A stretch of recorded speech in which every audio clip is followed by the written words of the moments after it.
जय श्री राम दोस्तों। आज की इस कहानी में हम सुनेंगे कि आखिर यज्ञोपवीत कौन पहन सकता है। क्या ब्राह्मण समाज के अलावा क्या और कोई यज्ञोपवीत धारण कर सकता है। आइए सुनते हैं इस कहानी में कि आखिर कौन कौन यज्ञोपवीत धारण कर सकता है। तो जय श्री राम दोस्तों। शास्त्रीय परंपरा के अनुसार स्वाध्याय अधिकार उसे ही है जो यज्ञोपवीत धारण करता है। इसे समझने के लिए पहले यज्ञोपवीत के अर्थ को जानना जरूरी है। यज्ञोपवीत दो शब्दों से मिलकर बना है, यज्ञ और उपवीत। यज्ञ या यजन का संबंध देवताओं की पूजा, संगतिकरण और दान से है। उपवीत का माने होता है समीप या नज़दीक। इस प्रकार दोनों शब्दों को मिलाकर यज्ञोपवीत का माने होता है यज्ञ के समीप, यानी ऐसी वस्तु को धारण करना जो हमें देवताओं के समीप ला बैठाती है, यज्ञोपवीत कहलाती है। शास्त्रों में देव पूजा का अर्थ माता पिता, गुरु, आचार्य और बड़ों की सेवा करना होता है, यानी इन सभी पूज्यों का सम्मान और सही ढंग से मधुर व्यवहार आदि करना होता है। मनु, याज्ञवल्क्य, जावली, शंख आदि स्मृतिकारों ने देव पूजा का सही अर्थ किया है। यज्ञ की दूसरी विशेषता संगतिकरण है। किसी भी काम को बुद्धिपूर्वक करने का नाम संगतिकरण है। दान यज्ञ का तीसरा गुण है और इन तीनों गुणों से मिलकर ही यज्ञ संपूर्ण होता है। यज्ञोपवीत यज्ञ के इस मर्म को समझने, धारण करने और हमेशा याद रखने का प्रतीक है।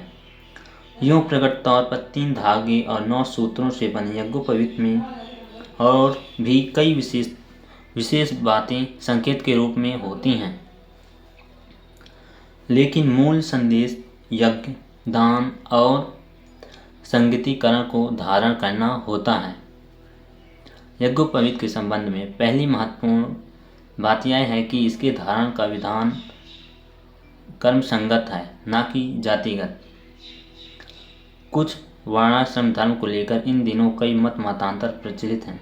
कुछ लोगों के लिए उसे निषिद्ध ही समझा जाता है। वास्तव में ऐसा है नहीं। ऊंच नीच और छोटे बड़ों की जो धारणा इस बारे में बना दी गई है वह काल्पनिक और संदर्भ से काटकर देखी या प्रतिपादित की गई ही ज़्यादा है।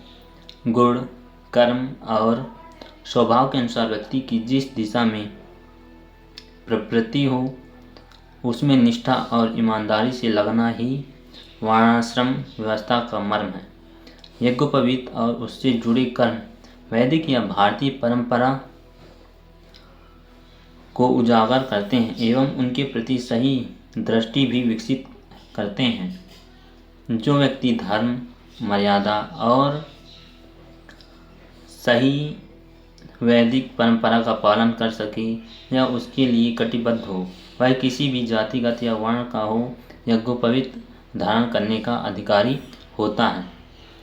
धार्मिक और वैज्ञानिक दोनों नज़रिए से यज्ञोपवीत को हर व्यक्ति धारण कर सकता है। इस दायित्व को संपादित करने का कार्य माता पिता को अपनी संतान के प्रति कर्तव्य भावना से ही करना चाहिए। जो माता पिता अपनी संतान को विद्या अध्ययन में निरत रखना या किसी भी विषय में परंपरागत बनाना चाहते हैं, उनके लिए कहा गया है कि वे अपनी संतान को सूत और रेशम की यज्ञोपवीत धारण कराएं।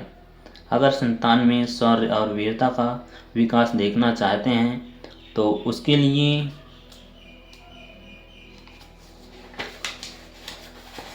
विशिष्ट धातु जैसे स्वर्ण आदि से बनी जनेऊ धारण करने का विधान है।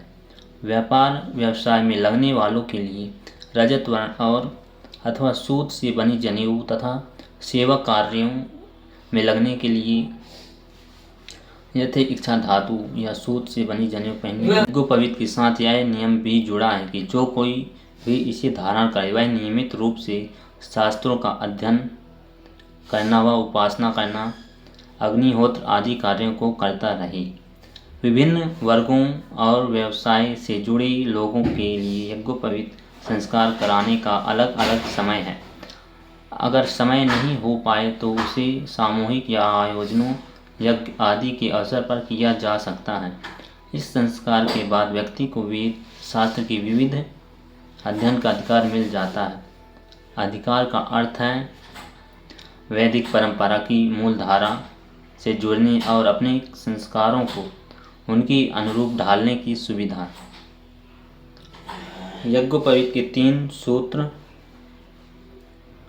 के अधिकार के आधार पर प्राप्त अनुशासन में रहने की शिक्षा देते हैं। अतः सभी यज्ञोपवीत धारण करना चाहिए। तो जय श्री राम दोस्तों, आपको कैसी लगी यह वीडियो? आखिर यज्ञोपवीत सभी लोग धारण कर सकते हैं जिनका चरित्र सही है। तो मिलते हैं किसी नेक्स्ट वीडियो में, तब तक के लिए वीडियो को लाइक, सब्सक्राइब और शेयर ज़रूर करें।